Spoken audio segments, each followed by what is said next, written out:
God, no? Lord, I really want to be successful in life.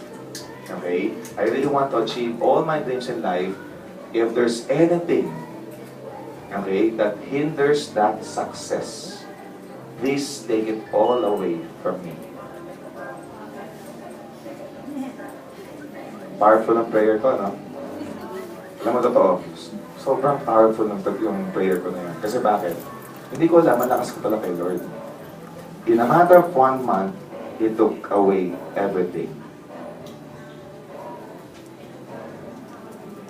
As in everything.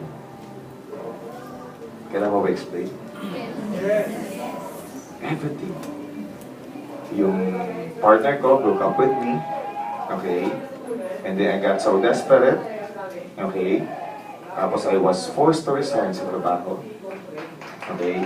Yung binabayaran namin lupa sa Laguna. Kasi parang alam mo yun, yung tipong naka-mindset ka na you will be living your life, the rest of your life with that person. Okay? So parang lahat nakasettled na, diba? Naayos ko na lahat and everything. Kulang na lang maging kasal. Okay? Then God took away everything.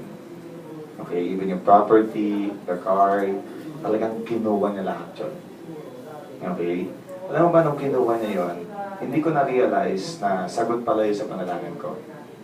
At first, I thought it is something na parang I don't deserve. Okay? In fact, yung mga panahon na yun, dahil nagdato kay Lord. Sabi ko, Lord, ang bait-bait ko naman, bakit mo ginagawa sa akin? What have I done, okay, for me to deserve this? Okay? So to cut the story short, it took me a year, okay, to really recover.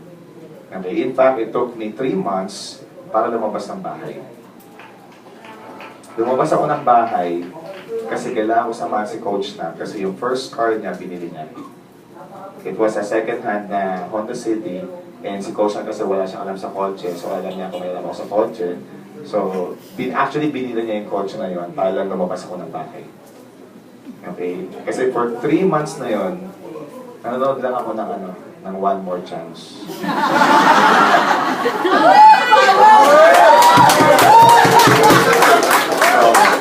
Every night, every night, I'm sitting, Popo and Basha, every night, I'm sitting